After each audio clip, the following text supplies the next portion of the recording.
Welcome to another of our GST titled Philosophy and Logic. Today we will give attention to the topic Methods of Philosophy. This material is from National Open University of Nigeria. My name is Dan Asukwo, your instructor. Are you writing any of the GSTs soon, or you want to improve your knowledge on philosophy and logic? If so, let us know on the comment section so that we can help you out. If you are a noun student or from any other universities, this will be very useful for you. Please do well to share it with others as well as on your study groups. If this is your first time of coming across our videos, why not do well to subscribe, like, comment, and share for others too to benefit. Unit 2, Methods of Philosophy, 1.0. Introduction. By method here we refer to the way by which the act of philosophy can be carried out. Thus, in this unit you shall be examining the various ways by which philosophical processes have been carried out from the time of Socrates. 2.0. Intended Learning Outcomes, ILOs. By the end of this unit you will be able to explain the various methods in philosophy, demonstrate philosophical skills in evaluating how philosophers carry out philosophical activities. 3.0. Main content. 3.1. Socratic method. The Socratic method of philosophical consists in arguing out the entire process of the subject in question, in the manner of a dialogue. The prima facie view is refuted by exposing the inconsistencies and contradictions involved in accepting it as true. The teacher professes entire ignorance all the while, finally getting the truth from the mouth of the questioner himself, by the ingenious method of subtle examination, through the process of questioning and analysis. This technique of argument is based on a complete knowledge of the fundamental component elements of the subject of the argument and their relation to the constitution and condition of the intellect and reason of the opposite party concerned in the discussion. The Socratic method can be summed up in the following processes. 1. The assumption of an ignorance of truth by the teacher, which has been called the Socratic irony.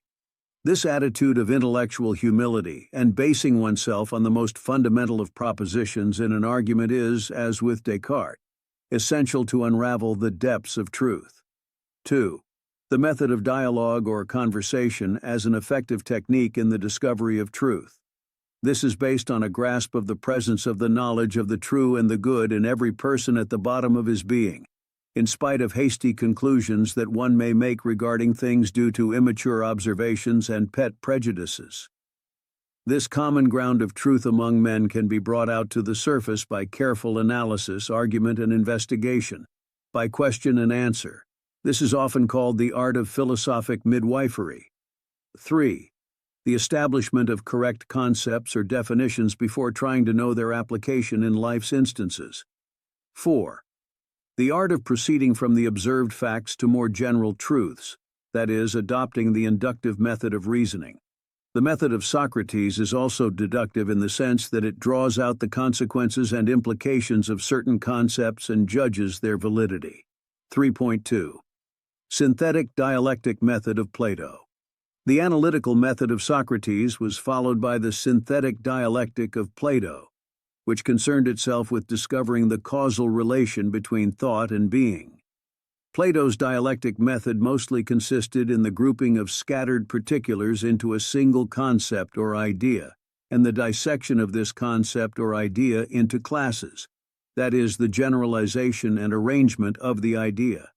The arriving at a fact depends on the establishment of a correct concept or notion or principle.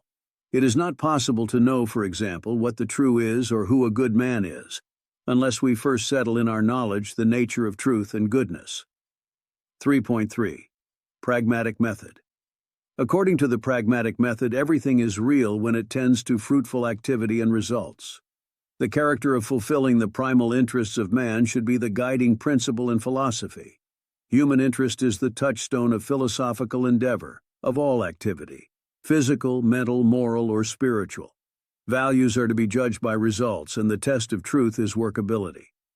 3.4. Skepticism. Philosophy is said to have begun with wonder.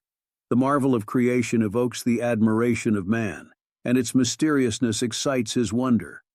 And this wonder naturally leads to a serious inquiry into the nature of things. Given this, man became curious to know the truth behind the interesting wonder of the world.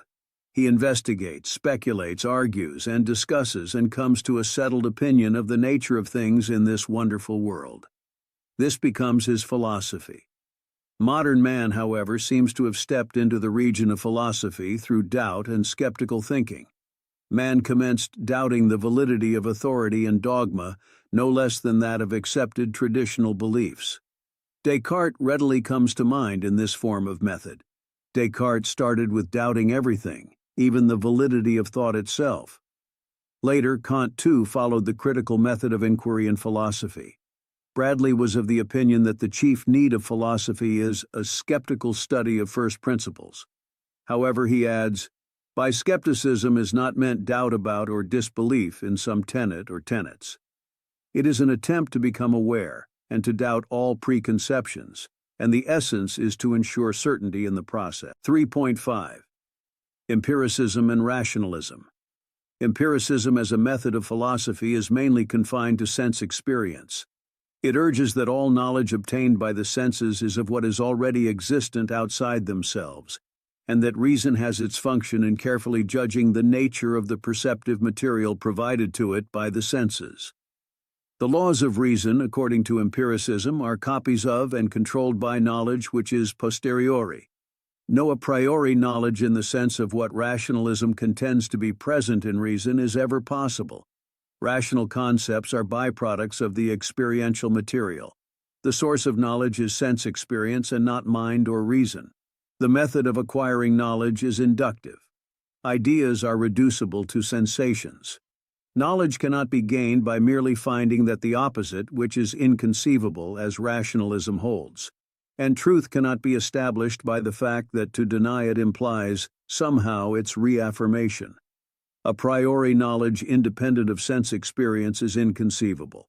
There are therefore no universal and necessary self-evident truths that are adumbrated by rationalism. So goes the bold empiricism. However, you need to know that this method has a defect.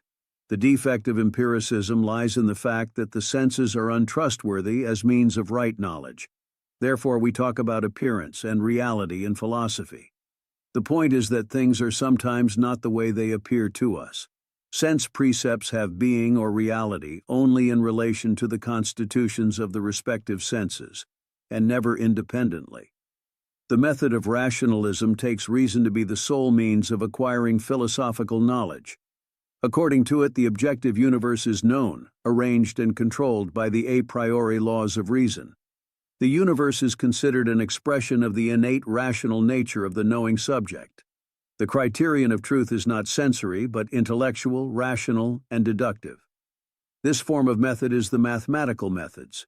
True knowledge is a priori, and is independent of sense experience. This knowledge is self-evident, and so it implies universal and necessary truths. But the point against this position is that rationalism taken exclusively cannot escape the charge of being non-critical regarding its own position. How can the rationalist be sure that what he knows through his rational powers is uncontradicted knowledge? 3.6. Kant's critical transcendental method. The critical or transcendental method of philosophy employed by Kant takes stock of the arguments of empiricism and rationalism, and builds a new system of tremendous importance in the history of philosophic thought. Kant follows the method of the analysis of the conditions and limits of knowledge. He points out that, though the material of our knowledge is supplied by the senses, the universality and the necessity about it comes from the very nature and constitution of the understanding, which is the knower of all things in the world. But the world which we thus know through synthetic a priori knowledge is not the real world, for it is built by the materials supplied by the senses, which gain the characters of universality and necessity when they are brought into shape by the categories provided by the understanding. The world of reality cannot be known by the powers that man possesses at present. If we had been endowed with a consciousness in general or an intellectual intuition uninfluenced by the judgments and categories of the understanding, it would have been possible for us to know the reality as such. But as this kind of consciousness is not possessed by us, we cannot know reality. What we know are just empirical facts or phenomena constructed by precepts and concepts common to all men. The postulates of reality that reason advances are only necessities felt by it and not realities in themselves. 3.7. Dialectical method of Hegel. Kant's critical method was taken much further and completed by Hegel in a staggering system of idealism built by means of what he termed the dialectical method. This method of Hegel consists in the constructive dialectical process of opposition and reconciliation. Thesis, antithesis, and synthesis are its moments. The existence of the finite and its assertion of itself as such is the thesis. This thesis naturally evokes the existence and assertion of the finite that is its opposite. This is its antithesis. The relation between the thesis and the antithesis implies a reconciliation of these two in a higher synthesis brought about by the evolving force of the whole, which transcends the isolated factors of the existence and the assertion of the thesis and the antithesis. This reconciliation results in the cooperation of the thesis and the antithesis, and in a blend of the existence and the assertion of the unity of the synthesis. Then this synthesis itself becomes a thesis to which there is an antithesis. The two again get unified and transcended in a still higher synthesis. This process of dialectical unification in higher and higher syntheses continues in various grades, progressively, until the absolute is reached, where all contradiction is finally and fully reconciled. 4.0. Conclusion.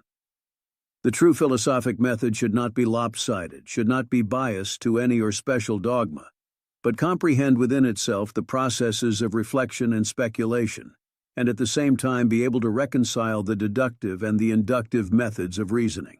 5.0. Summary. To get the best of this unit, you may need to repay it again. Also drop a comment on the comment section stating the important lesson learned.